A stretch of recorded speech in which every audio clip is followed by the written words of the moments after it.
And welcome back to the first episode of season 3 of Inboxing. Your host, Hillel Berg, and I'm really excited to bring to you another season of Inboxing. And on that note, we're looking for a sponsor because these things don't pay for themselves, but it's a great opportunity, and every company in the email space should know about it.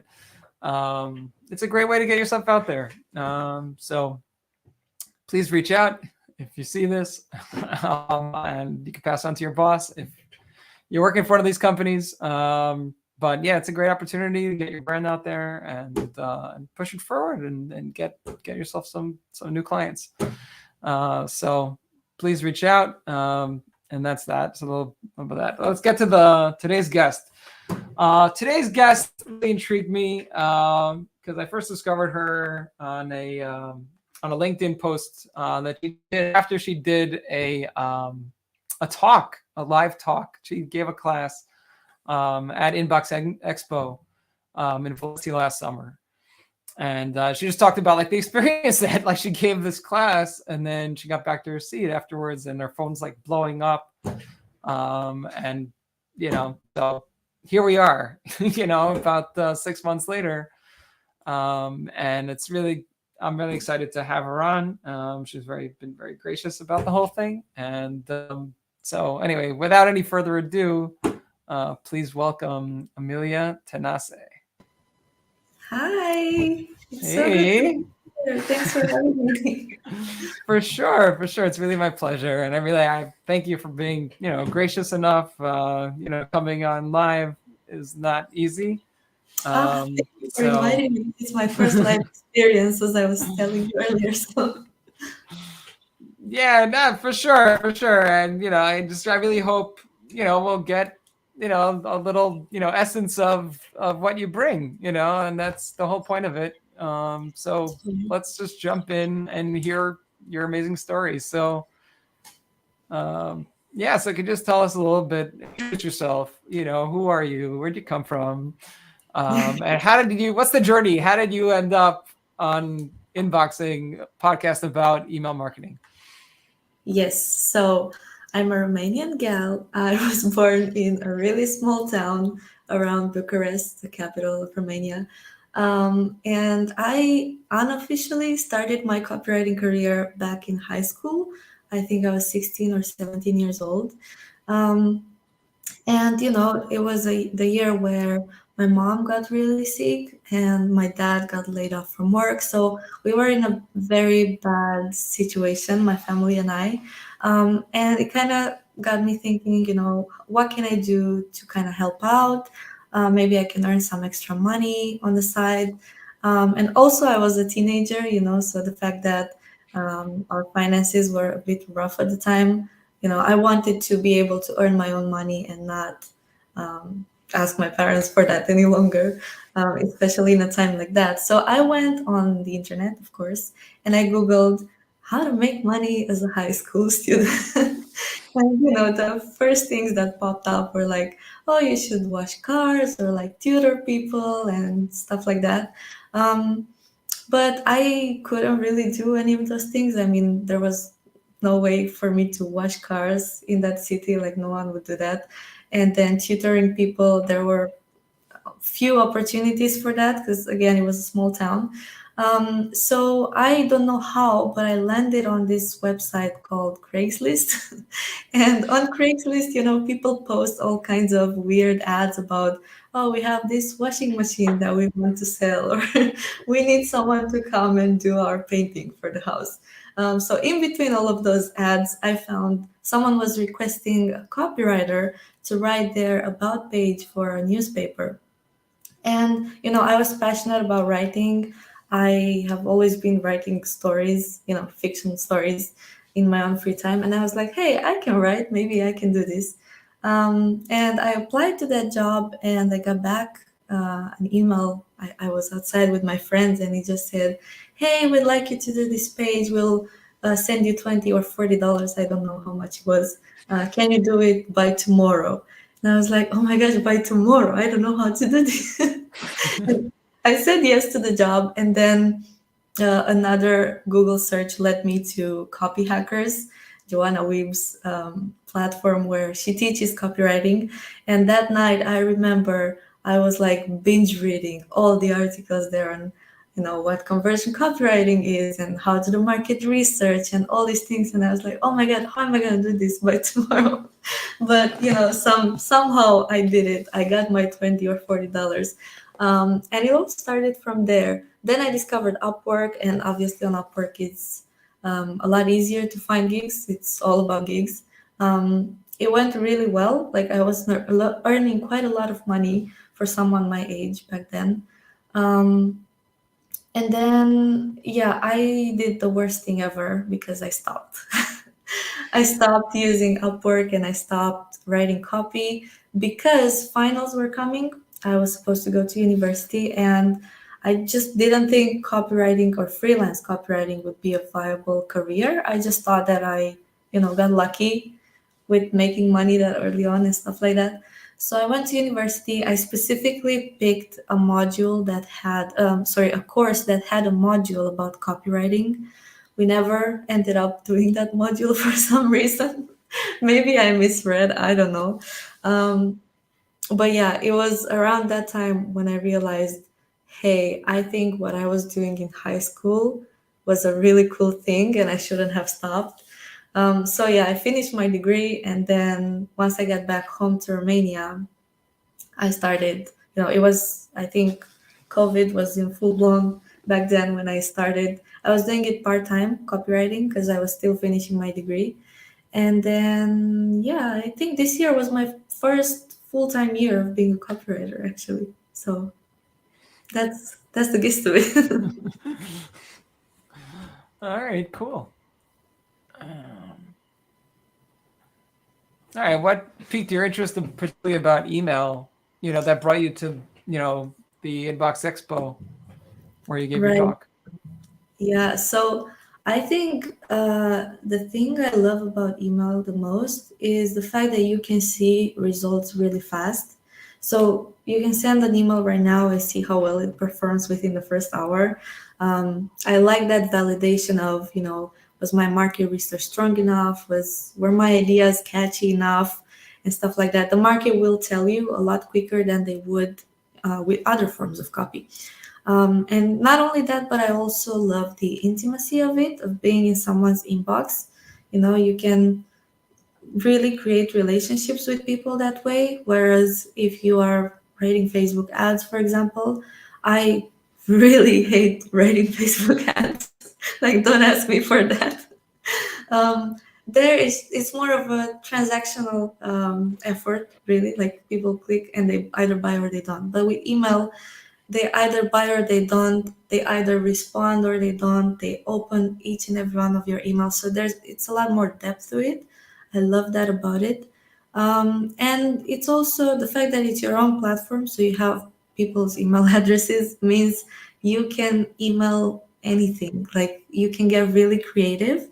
You don't have language restrictions or limitations like, again, Facebook ads has so many restrictions. I remember there was a time I was working with an agency and I had to write a lot of Facebook ads. Um, and they had this guide on the words you could use and couldn't use. Like you couldn't even use the word you, which is such a big thing in copywriting. You have to use the word you.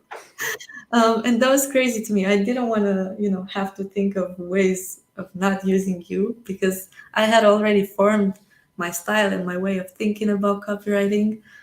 So yeah, I love that email is not as restrictive and you can just get wild and write the craziest emails and people will love them. Yeah. That's awesome. All right, what kind of emails do you get upset about when you get those emails? Oh man, I think I find upsetting what most people find upsetting when it comes to emails, bad emails, whatever, because it's about those emails who offer things you don't care about. And not only do they offer them, but they pressure you about it. Like they send tons of emails about this offer, this 50% off that's going to change your life. And if everyone says the same thing, like five different brands will send me a 50% coupon. Like, who do I buy from? And why should I buy now? Like, just because you have a discount is not a good enough reason to make me buy, because they have discounts all the freaking time. you know?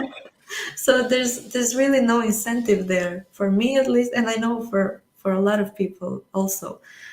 So I find it upsetting that a lot of brands don't try to build a relationship with their lists.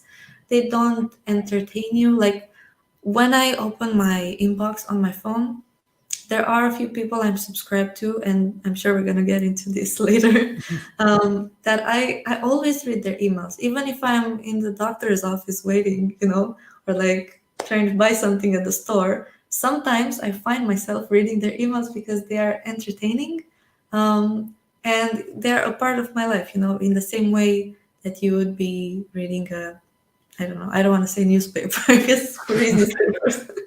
But in the same way, you would be keeping up with the TV show or like something you really want to know about, basically. Yeah. All right. All right. What was your biggest, copy mistake or email mistake? Where? Oh man, I think that's such a cool question. I don't think I've ever been asked that, so I love it. Um, I think my biggest mistake was thinking I could do a launch without preparing my emails in advance for the launch. And I know that's crazy, but hear me out. So, yeah, the launch was successful. Okay, that was not the problem. But the problem was it was incredibly stressful. Launches are stressful by nature, but when you don't prepare your emails in advance, it's like twice or three times as stressful. And with my own email list, basically, I send story based emails about my life, about my business, and then I give people a tip about copywriting or email marketing at the end. So I entertain and I teach. And because of the way I do my emails, I want the content to be up to date with what's happening in my life today. So I would never send an email about something that happened 10 days ago or like, years ago. Um, because sending live emails keeps readers interested in your life in a way they would never be if you'd only be telling them old tales. It's like you're catching up with a friend, like, hey, how are you doing today? Oh, look, this happened to me today. It's a different kind of energy. So that's how I run my email list. And I thought I could do it during a launch where I would have to send daily emails like that. Now I don't send daily emails. I only send 2 times per week or something like that. So it's a big difference to go from that to having to think about an email idea every single day, where you entertain people. Because there were days when nothing happened in my day. I was just on my laptop doing my thing. So what do you write about? Um, Anyway, somehow I wrecked my brains and found ideas, and I did the launch, and everything was great. But yeah, I could have at least written 2 or 3 emails in advance to have for those moments when I really couldn't think of anything. So I think that was a big, big mistake. That's interesting. It's interesting you just mentioned about how, like your personal email marketing, for your own brand, like it's a lot of storytelling. And do you Yeah, apply that same kind of storytelling stuff like to brands? Like do you want your brands to tell stories? Like is that like a big part of the yeah, strategy you like to push? yeah, absolutely. So that was what the conference you mentioned was all about. Because I think every brand can do this. It just depends on how you're gonna do it. So my emails are very like, I try to make them funny. I try to make people laugh through my emails. Now, obviously, perhaps this wouldn't work for a SaaS company who wants to appear very serious and stuff like that. I completely understand that. But the idea of telling stories works regardless of the type of brand you have, because you are telling stories to humans, not to customers, right? Customers are humans. And there are, so many studies that show how much stories impact us as human beings. And now there are studies that link this to sales as well. So really, I don't see a reason why you shouldn't be using stories. Um, it just depends on the style, on how you're gonna deliver them, basically. Right, for sure. I mean, that maybe segues to what was your biggest win? Right. Um, I think so. I could talk here about the money I helped generate and stuff like that, but I don't necessarily consider those wins because it's not always just about, I mean, I think it's never just about you as a copywriter. It's also about how engaged that person's list is. It's also about, the offer they're selling, if it fits, um, if the market wants that offer in the first place, right? So there are a lot of things here that matter, and to say that you're the one who brought this company this much money, and without you they couldn't have done it. I don't Yeah, know. that's beautifully humble of you, because it's really like, you have so many guests that like, and even personally, like said, I felt like, like I had sent an email and it generated $90,000. Like, we Hmm. smashed the previous high was 30, and it's just like, oh my gosh, we destroyed it. No, so it But you're definitely right. helps. It has to do a lot with that. It was an addictive product. Hmm. And Yeah. and that was what the people wanted, and I knew that it was an easy thing to figure out. I wasn't really such a genius. So sometimes like the stars align for you, but yeah, that good piece of copy really also performed. Like it did its Exactly. part. Yeah, it can be any of those things. And sometimes other times you don't know. Like it can be a lot of things. For sure, good copy always helps. Like that's not what I'm trying to argue against. But I would prefer to take my biggest win in another direction and say that um, getting a cold prospect to respond to my call pitch within 10 minutes and agree to a meeting, I think that's quite a win because I write really lengthy, hyper personalized cold emails. I don't do the thing where you get 2,000 email addresses and you write one page and then you try to personalize the first line and maybe the company name in the middle. I mean, it works for some people, I'm sure, but I don't have the patience to get that many email addresses. And I don't know, it sounds a bit spammy to me. Um, so yeah, I hyper personalized. I do a lot of market research on that one person, and I write an email to them in the way that I would write to my list, for example. Um, and yeah, it works so well that within 10 minutes I can get a meeting booked. So I think that's Wow. great. Did you take a course? I mean, because it's funny. Just I should probably talk to her about coming on the show, but Bree Weber. Uh, Yes, I learned from her. She's awesome. so did you take her course, like her Um, cold pitch masterclass or whatever she calls it? yeah. So she has a master class and then she has a bigger course. I only took the master class. It was like part of Copy Hackers Tutorial Tuesday, I remember.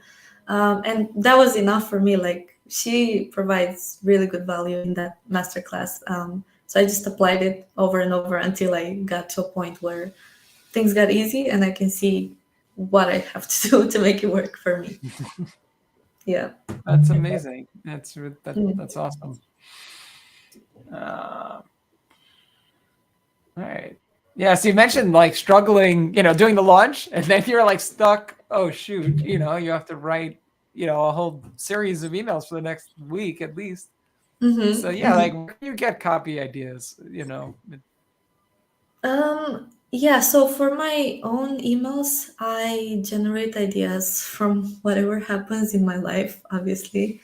Um, and then I also like not necessarily what happens in my life with the people in my life, not always. Mostly it is about that. But there are also times where something happens on the internet. I get Oh emails yeah. from people and maybe they are really weird emails and I talk about like I got an email from these hackers who are threatening to destroy the reputation of my entire company. And it was weird because they sent the email. I don't know how they did it, but it appeared in my inbox as if I was getting the email from myself. And I clicked it. I was like, what is this? Why do I have an unread email from myself? And they said something like, oh, you're getting an email from yourself because we have hacked into your servers and we're using this. And obviously that got me a bit scared. But then I saw it was just a scam. So I took that whole email and I made, witty comments on it, or like how they didn't fool me and stuff like that. It ended up being really funny. So it's a mix between things that happened in my life per se and things that happen with my business online. For my clients, the same things apply. It's just that I have to obviously interview them and find out those stories that they should be telling. And then also, I do emails for e commerce businesses as well.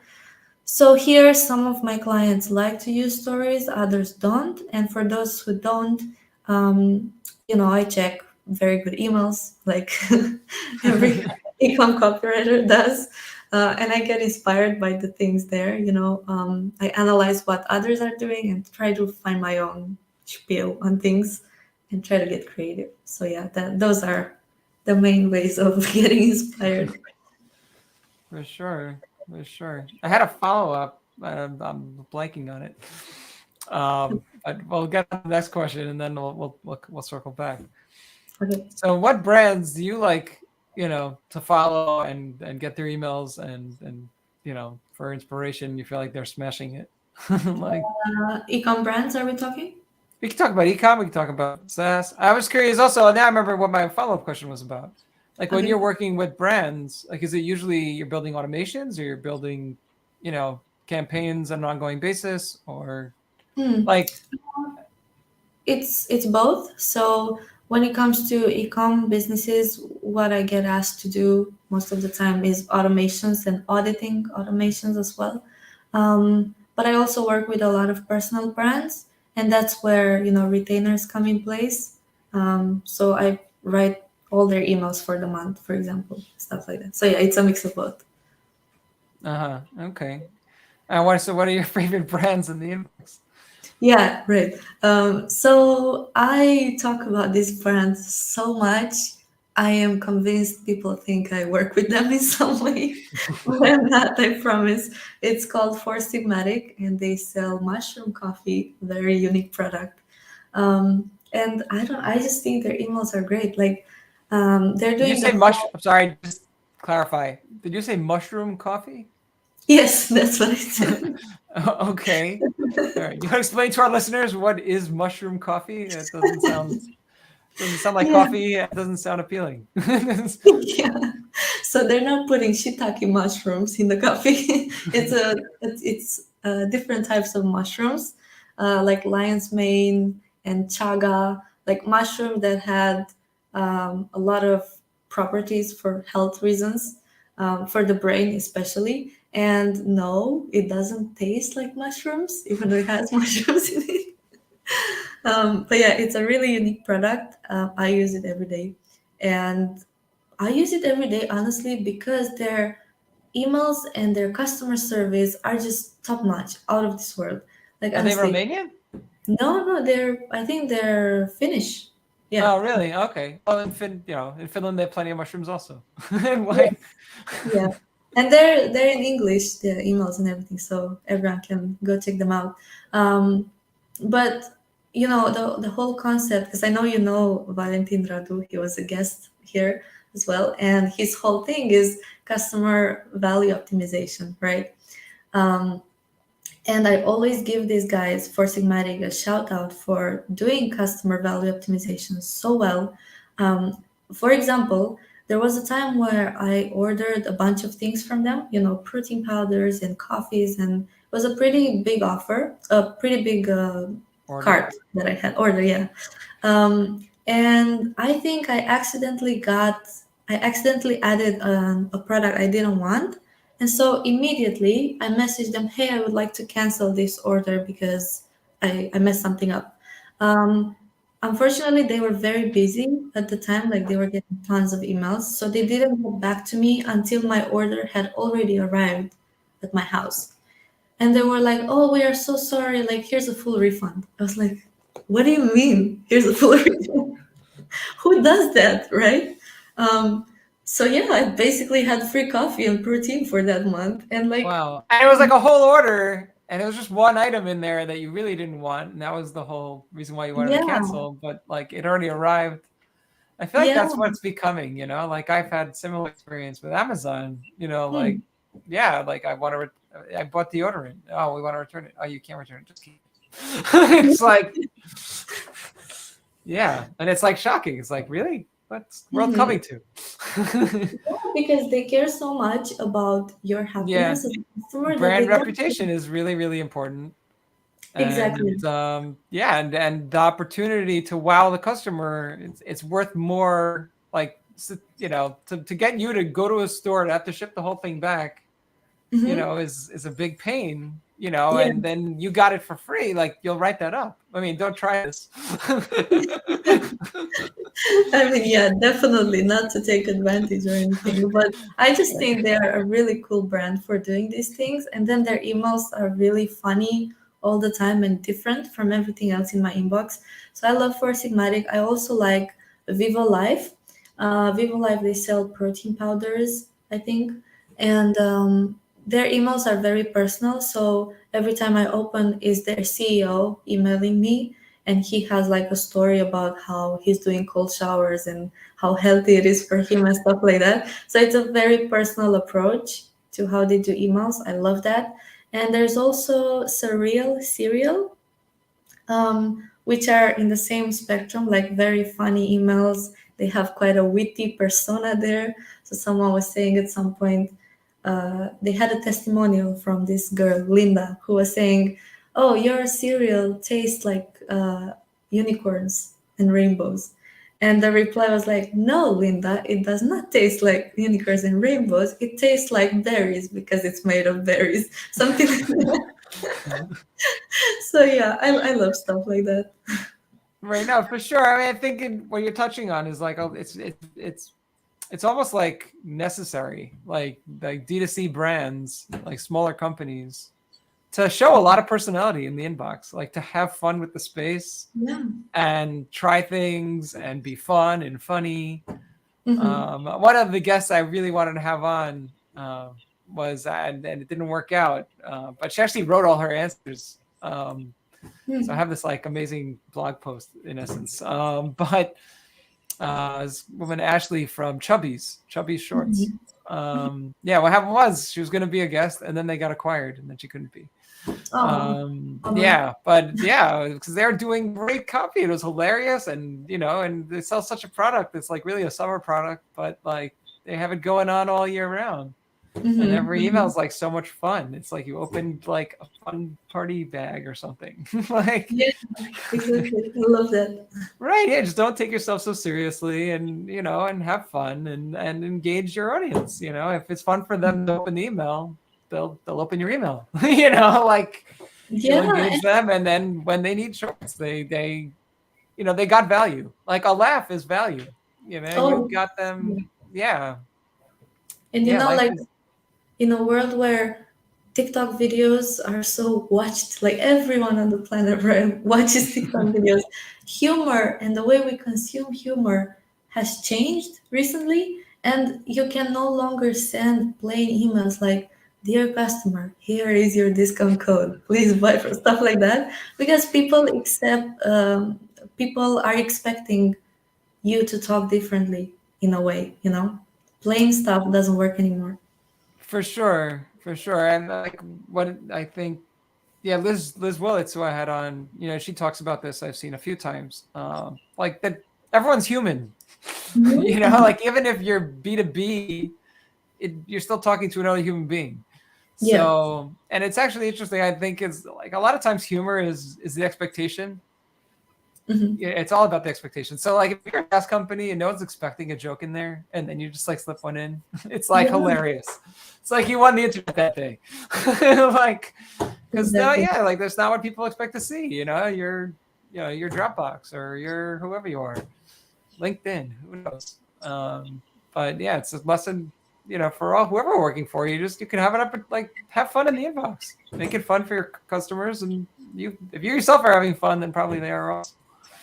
Yeah, So I mean, it's also the fact that, like you said, people don't expect you to talk in that way if you're a SaaS company, let's say. And that's possibly why SaaS companies are scared to try on a more humorous approach because, like, oh, people don't expect us to talk like this. Like, what are they going to think? But that's exactly the type of risk that you should be taking because it can really make you have a unique voice and a unique presence. yeah, for sure. I mean, that's it. And I've been doing this is episode 35 overall. Mhm. So, one of the companies that often gets mentioned in favorite brands is Swarzy. It's called Swarzy's. It's no wait, I might be messing it up. It's a it's a spice company. Uh-huh. They sell spices. It's not. I think it's not Swarzy. I'm mixing up. Swarzy's a client of mine, sort of, Mhm. and they sell chocolate. Yeah, but it's something like that.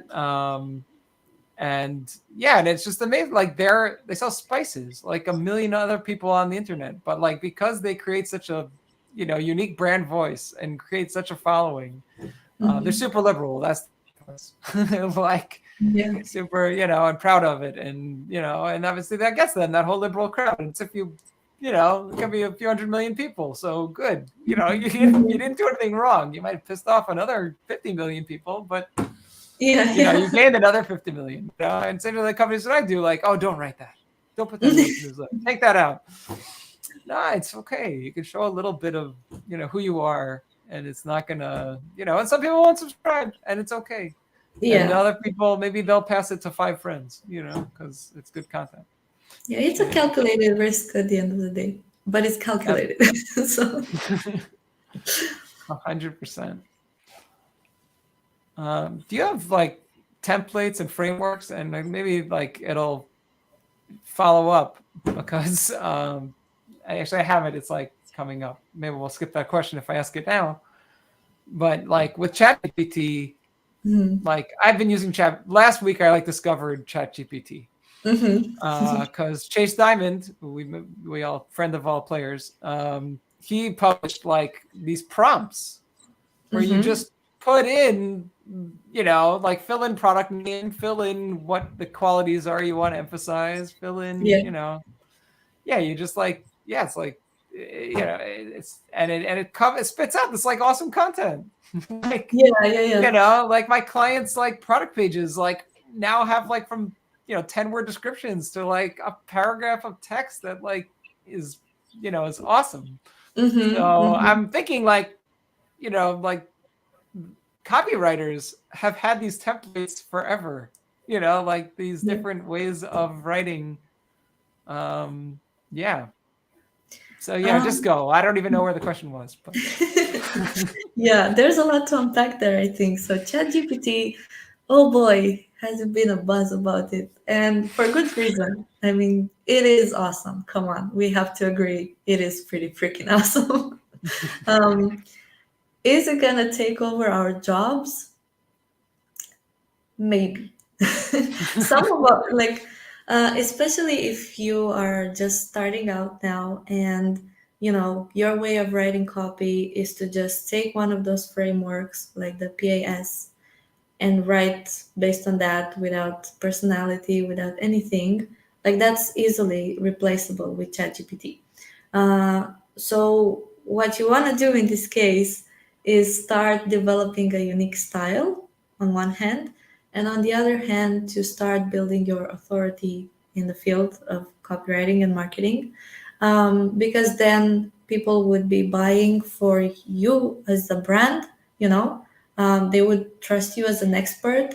And yes, they can generate messages from ChatGPT, but what I've observed about it is that it lacks that personal human element at the moment.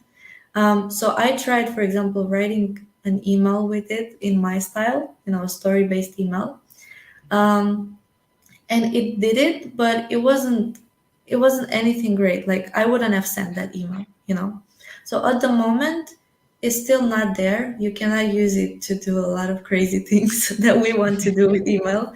But it can definitely replace, the people who are in the beginning stages, which of course they will learn more and will advance and surpass that, or the people who don't make an effort to grow beyond writing the PAS straightforward emails that, Chase Dimon just showed us how you can do exactly that with ChatGPT. So you need to bring something more to the table, is what I'm saying.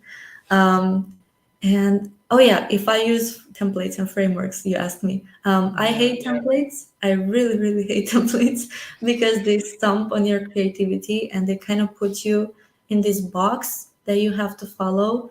And subconsciously, you get the idea that you don't need to think about other ideas, other creative ways to write these emails.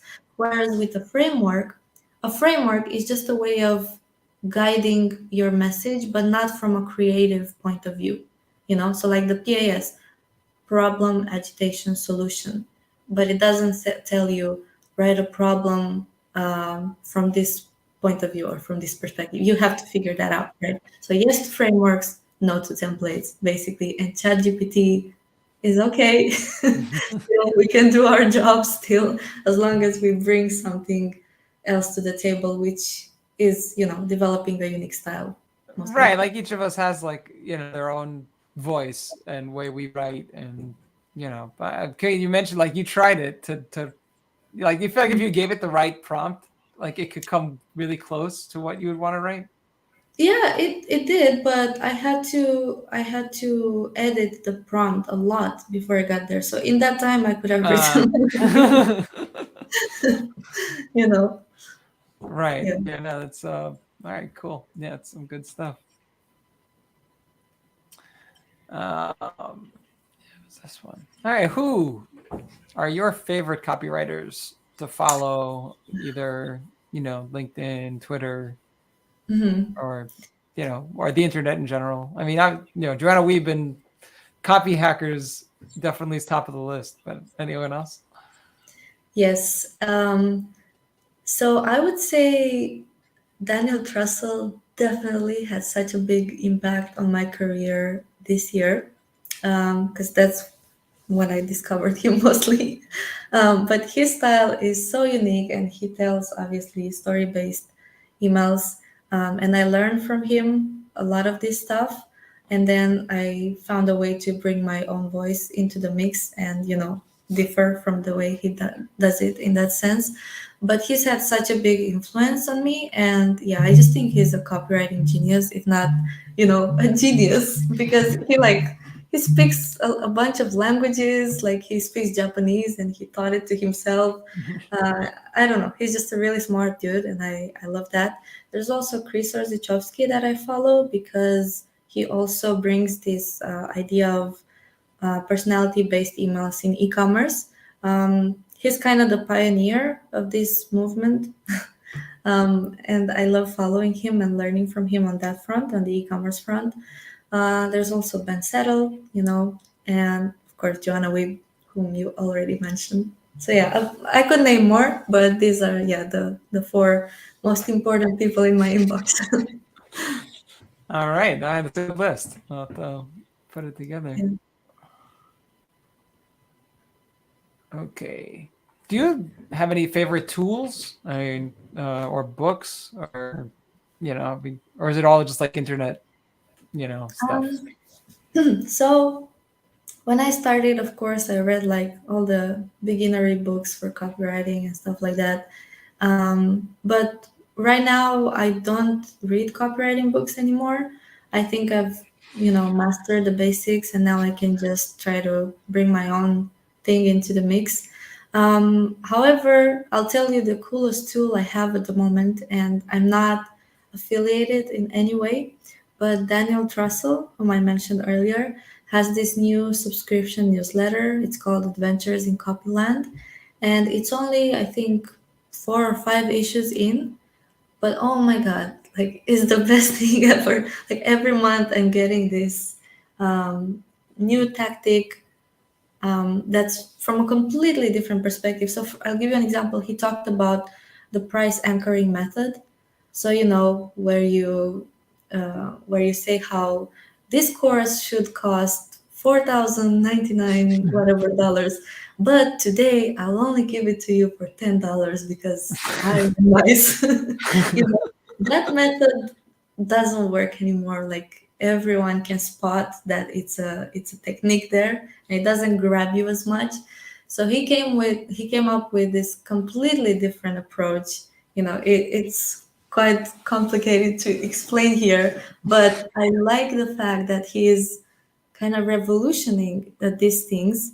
And yeah, it's a different way of looking at them, and you could sit there and think about a different way to do price anchoring, but it would take you hours, and it would take you, you would have to have a lot of years of experience in copywriting to come up with these things. So for me, this newsletter right now is the most important asset I have.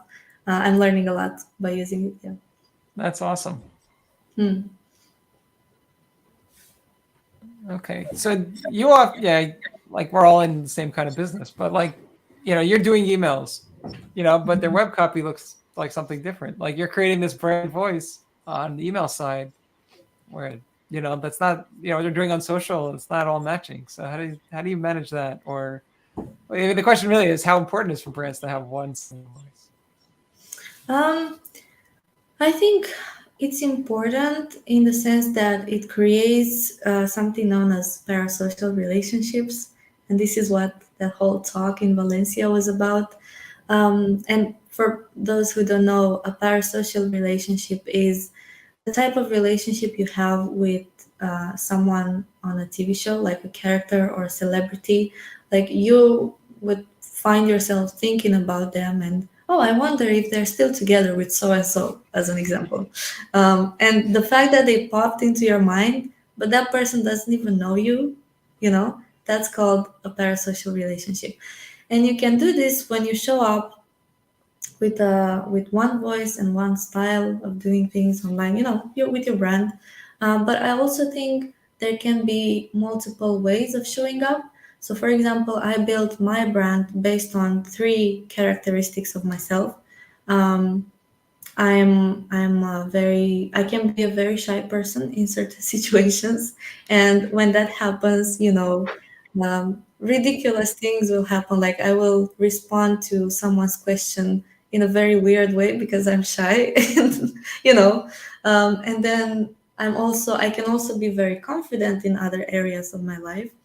And I also try to be funny. I like to think that I am somewhat funny. So I bring all these three things into play when I write things online. Sometimes I lean on one more than the other. So in my emails, you'll see a lot of quirkiness and funny stuff. Um, on social media, you're going to see a lot of my confidence side about business and stuff like that. So even though, I portray different aspects of myself, people can still see that it's me who's writing those messages. So it is important to have a single voice in that sense, but also don't be afraid to show different aspects of your brand or of yourself, because you're not one dimensional, right? You have more depth than just being funny, let's say.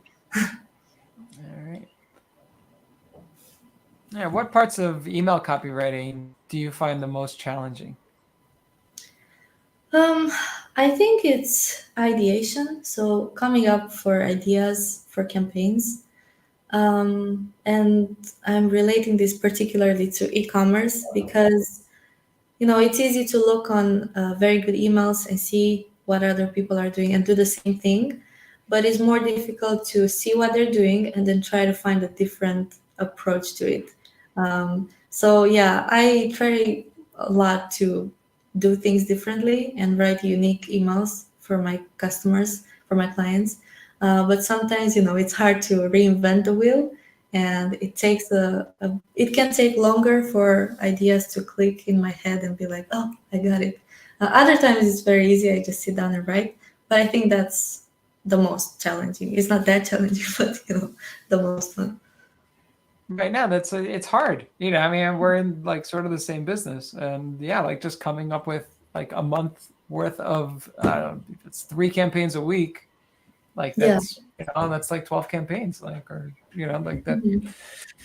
Yeah, and make each one worthwhile. Not just like just so we're sending something that day. Like really try to provide value. And yeah, so glad we're all struggling with the same stuff.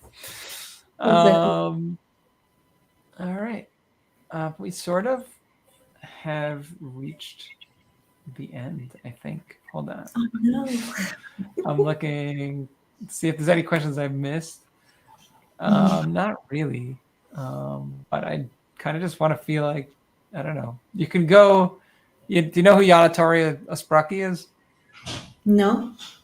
Okay. Well, she's like a deliverability expert. So it's like a different part of email. Okay. Yeah. But when I asked her this final question, she went on for like 45 minutes. Oh. So you have Nice. plenty. If you want to go that way, you can. But the final question is just like, do you have any final thoughts you want to share? Final thoughts I want to share. I think just people should listen to your podcast. And I'm not just saying that because I'm here. I have listened to your podcast before joining because you have some really great people on this podcast. Like I was telling you earlier, Nikki Albaz, Chase Dimond, Valentin Radu, like so many cool people. And your interviews are pretty long as well. So if you really want to get into the gist of things and find out more detail from these cool people that we should all be following online. Like this is the podcast to hear those things. So yeah, Oh, just a shout out to you. oh, thank you very much. It's very flattering of you. Thank you so much, really, for coming on and sharing your journey and onward and Yeah, upward. Keep thank it you up. so much for having me. This For, was sh- great. for sure. All right, that's our show for today. Thank you who popped in to watch. And I can't tell you who's coming on next, but stay tuned. And that's the end of this broadcast.